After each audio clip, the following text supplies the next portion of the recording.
Hello everyone, आप लोगों का स्वागत है। आज के लेक्चर में हम लोग पढ़ेंगे कि मोहर सर्कल क्या होता है, कैसे हम लोग ड्रॉ कर सकते हैं। किसी क्वेश्चन को हम लोग एनालिटिकल मेथड से ना बना के ग्राफिकल मतलब मोहर सर्कल से कैसे बना सकते हैं। तो याद रखना है कि अगर किसी मशीन कंपोनेंट के ऊपर एक साथ बहुत सारा स्ट्रेसेस लगता है तो हम लोग क्या करते हैं, उस सारे स्ट्रेसेस को हटा के हम लोग maximum principal stress, minimum principal stress, normal stress on oblique plane, shear stress on oblique plane graphical कैसे निकाल सकते हैं। और उसके लिए जो मेथड का यूज किया जाता है, ऐसे मेथड को मोहर सर्कल कहते हैं। अब ध्यान से सुनेंगे, मोहर सर्कल के लिए करते क्या है। तो सबसे पहला आपको एक ग्राफ पेपर मिलेगा। आपको एक ग्राफ पेपर मिलेगा। इसको जब भी बनाएंगे ग्राफ पेपर पर बनाएंगे, ग्राफ पेपर पर बनाएंगे। ठीक है, ग्राफ पेपर में याद रखना है, इधर से दो आप स्केल मतलब दो बॉक्सेस को छोड़ दीजिए, 2 से 3 बॉक्सेस को छोड़ दीजिए और बीचों बीच एक लाइन ड्रॉ कर दीजिए।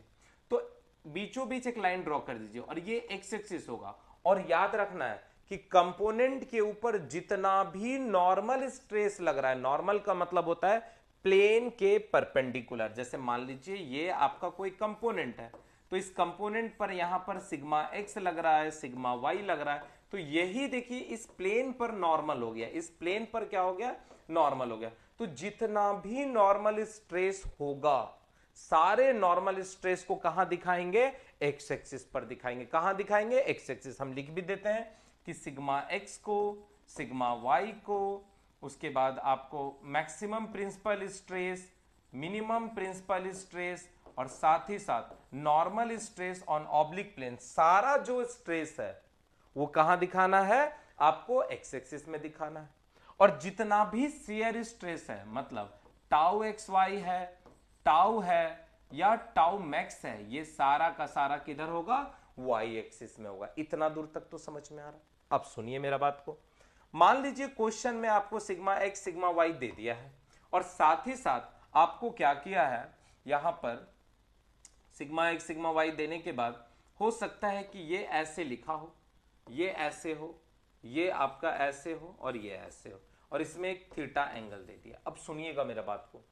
तो सबसे पहला क्या करेंगे, मान लीजिए ये आपको 200 मेगा पास्कल दे दिया है, 200 मेगा पास्कल दे दिया, और सिग्मा वाई जो है 120 मेगा पास्कल दे दिया है, और टाउ एक्स वाई का वैल्यू 80 मेगा पास्कल दे दिया। ऐसा कुछ डेटा दिया हुआ है। तो आपको बनाने के लिए क्या करना होगा, स्केल का यूज करना होगा। तो इसको आप क्या करेंगे, लेट कर लेंगे। क्या स्केल को लेट करेंगे, तो अपना डेटा देख लीजिए। तो हम क्या मान सकते हैं, तो हम मान सकते हैं कि 20 mega pascal is equal to 1 centimetre. अपने हिसाब से डेटा देख लीजिएगा कि हम कौन सा ले सकते हैं। हालांकि आप 40 मेगा पास्कल बराबर 1 सेंटीमीटर भी ले सकते हैं। तो हम यहां पर देख लिए कि मेरे ग्राफ में इतना आ सकता है। देखिए अगर 20 नहीं आएगा तो 40 ले लीजिएगा। तो 40, तो यहां पर देखिए 200 मेगा पास्कल का मतलब हो गया कि आपका जो है 20 मेगा पास्कल बराबर 1 सेंटीमीटर, तो 200 मेगा पास्कल बराबर 10 सेंटीमीटर, 10 सेंटीमीटर। तो आप क्या करेंगे, यहां पर स्केल रखिए और यहां से एक 10 सेंटीमीटर का लाइन खींच दीजिए जो ए पर समाप्त होगा, और इस पूरे डिस्टेंस को हम क्या कह दिए, सिग्मा एक्स कह दिए। जहां पर वो आपका सिग्मा एक्स हुआ वहां डॉट एक मार दीजिए। फिर आप क्या कीजिए, सिग्मा वाई ड्रॉ कीजिए। सिग्मा वाई कितना, 120, माने है स्केल कितना, 20, तो 120 को 20 से भागा देंगे तो कितना आएगा, 6 आएगा। तो यहां पर फिर से स्केल रखिए और 6 नाप लीजिए। देखिए ये सिग्मा वाई हो गया। यहां तक तो समझ में आ रहा है। अब क्या करना है, मान लीजिए आपको शियर स्ट्रेस क्वेश्चन में दिया हुआ है, तो हम क्या बोले, इस प्लेन को आपको रेफरेंस मानना है, इस प्लेन को आपको रेफरेंस मानना है। इसका डायरेक्शन आप देखिए एंटी क्लॉकवाइज है। जब एंटी क्लॉकवाइज होगा तो इस लाइन के नीचे जाएंगे, जब क्लॉकवाइज होगा तो इस लाइन के ऊपर जाएंगे। क्यों, क्योंकि शियर स्ट्रेस को हम वाई एक्सिस में दर्शाते हैं। हम इसका काम कर लिए, हम इसका काम कर लिए, तो बचा क्या, शियर स्ट्रेस। तो यहां पर देखिए सिग्मा एक्स को रेफरेंस देना है, सिग्मा एक्स को रेफरेंस देना है, किधर है, एंटी क्लॉकवाइज है। एंटी क्लॉकवाइज का मतलब नीचे जाना है। तो कितना है, 80 मेगा पास्कल, तो 4 सेंटीमीटर, यहां से 4 सेंटीमीटर नीचे चले जाइए।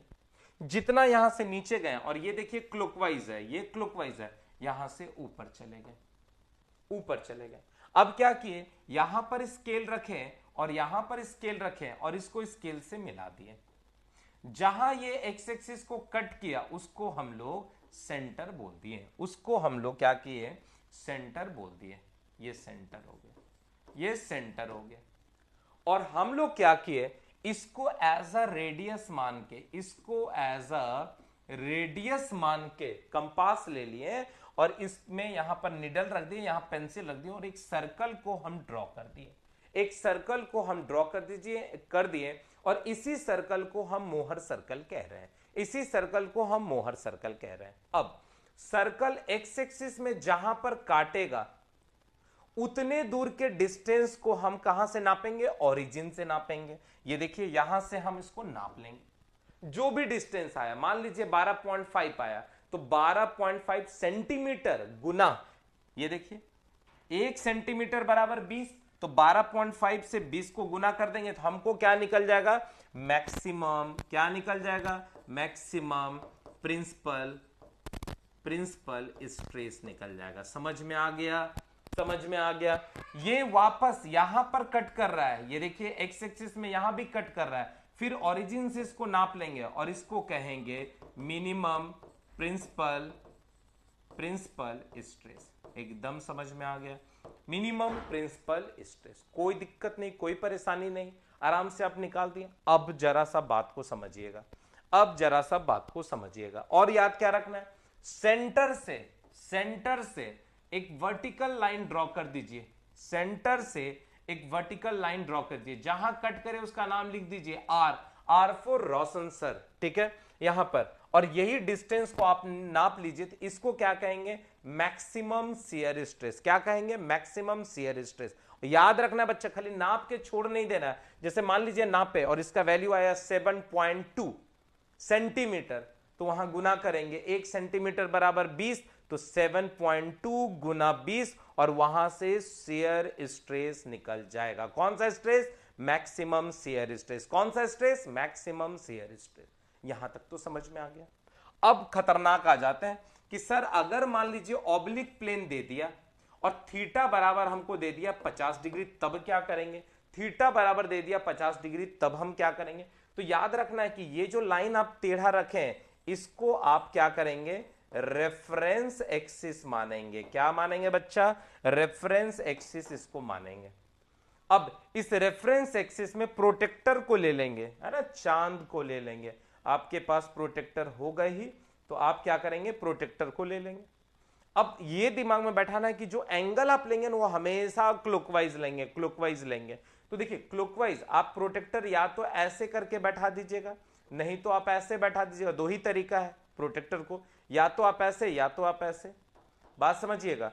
तो हम लोग क्या करेंगे, यहां पर बोर्ड पर ध्यान दीजिएगा, हम लोग क्या करेंगे, प्रोटेक्टर को ऐसा रखेंगे कि जब हम नापे तो y जो सिग्मा y है उससे नजदीक हो। रिपीट कर रहे हैं, सुनिएगा, यही मेन चीज है, क्योंकि कोई बुक में ऐसा क्लियर कट आपको नहीं बताएगा या इवन कोई टीचर आपको ऐसा नहीं बताएगा, क्योंकि ये पूरे मॉस का, ये पूरे डिजाइनिंग सेक्शन में इस सबसे टफेस्ट पार्ट होता है। हर टीचर यहां पर फंसता है। बहुत एनालिसिस करने के बाद आपको ये सारा कुछ हम बता रहे हैं, ठीक है। तो क्या बता रहे हैं बच्चा, याद रखना है कि जो प्रोटेक्टर हम लोग लेंगे, है ना, जो हम लोग प्रोटेक्टर लेंगे, तो हम लोग के पास प्रोटेक्टर है क्या, देख लेते हैं, यहां पर नहीं है, ठीक है। तो मान लीजिए हम लोग के पास प्रोटेक्टर रहता है, तो आपको क्या बताऊं कि जो एंगल दिया है उसको क्लॉकवाइज लेना है, तो हम प्रोटेक्टर ऐसा रख दिए, ऐसे रख दिए, क्लॉकवाइज लेना है। और जो एंगल दिया रहेगा उसको दोगुना लेना है। कितना लेना है, दोगुना लेना है। क्यों लेना है, क्योंकि आप पूरे डेरिवेशन में देख रहे हैं, पूरे डेरिवेशन में दे रहे हैं सारा एंगल 2 थीटा है। तो ग्राफिकल मेथड में भी हम लोग क्या करते हैं, डबल लेते हैं। तो किधर से नापना है, तो क्लॉकवाइज नापना है। किधर से नापना है, तो याद रखना है जो सिग्मा वाई से नजदीक हो। जैसे ये देखिए, अगर हम इधर से नापेंगे तो ये सिग्मा वाई यहां पर है, इससे ये नजदीक है। अगर हम ऐसे करके नापते तो ये देखिए सिग्मा वाई से इसका दूरी ज्यादा रहता है, तो उधर से नापना है, उधर से नापना है जिधर से सिग्मा वाई का वैल्यू नजदीक हो। उधर से नापना है जिधर से सिग्मा वाई का वैल्यू क्या हो, नजदीक हो। तो ये देखिए ये सिग्मा वाई है। हमको यहां पर प्रोटेक्टर रखना है, इधर से नहीं नाप सकते हैं क्योंकि ये एंटी क्लॉकवाइज है, तो यहां प्रोटेक्टर रखेंगे, यहां प्रोटेक्टर रखें, 2 गुना नापे, ऐसे करके 2 गुना नापे, यहां रुक गया। अब यहां से क्या करेंगे, स्केल रख के एक लाइन इस सर्कल पर कट कर देंगे। जहां ये कट करेगा उसका कुछ नाम दे दीजिए और यहां से एक परपेंडिकुलर लाइन ड्रॉ कर दीजिए। जहां ये कट करेगा तो ओ से ये जो पॉइंट होगा, ओ से ये जो पॉइंट होगा, यही मेरा normal stress on oblique plane हो जाएगा, normal stress on oblique plane हो जाएगा, normal stress on oblique plane हो जाएगा। और ये वाला जो है ना, ये आप इसका नाम पी दे दीजिए, ये आपका shear stress on oblique plane हो जाएगा। और जब ओरिजिन से पी को ऐसे करके ज्वाइन कर देंगे तो ये रिजल्टेंट ऑन ऑब्लिक प्लेन हो जाएगा। क्लियर एकदम हो गया, रिजल्टेंट ऑन ऑब्लिक प्लेन हो जाएगा। न्यूमेरिकल्स बताएंगे आपको, सारा पार्ट क्लियर हो जाएगा। ठीक है, आज के लिए बस इतने ही रहने देते हैं। मोहर सर्कल में बात जो जो बोले हैं उसको आप बहुत ही अच्छे से याद रखिए, और अगर आपको लगे तो आप हिंदी में ही लिख लीजिए कि सर क्या क्या बोल रहे हैं। सारा नॉर्मल स्ट्रेस को एक्स एक्सिस में, किसको किसको यहां लिख दिए, सारा शियर स्ट्रेस को कहां, वाई एक्सिस पर। ओरिजिन अपना एक मान लेना है ग्राफ पेपर में, ये ग्राफ पेपर है, और ऐसे करके ड्रॉ कर देना। अब यहां से सारा जो डेटा है, अगर ये टेंसाइल है तो इधर जाना है, अगर ये कॉम्प्रेसिव होता है इधर जाते हैं। एकदम क्लियर है बच्चा? तो आज हम यहीं तक रहने देते हैं, क्योंकि आपको इसको और अच्छा कब कर सकेंगे, जब आपको इस पर बेस न्यूमेरिकल्स बताएंगे। तो नेक्स्ट लेक्चर के अंदर हम लोग न्यूमेरिकल्स के साथ मिलेंगे। तब तक आप लोग क्या करेंगे, इसको अच्छे से अपने कॉपी में नोट डाउन कर लेंगे, और जो जो बात बोल रहे हैं उसको हिंदी इंग्लिश जिसमें आपको लिखना है आप लिख लेंगे। ठीक है, चलिए, थैंक यू सारे बच्चों को ज्वाइन होने के लिए। अब हम लोग नेक्स्ट क्लास में इस पर बेस्ड न्यूमेरिकल्स पढ़ेंगे। ठीक है, चलिए, थैंक यू।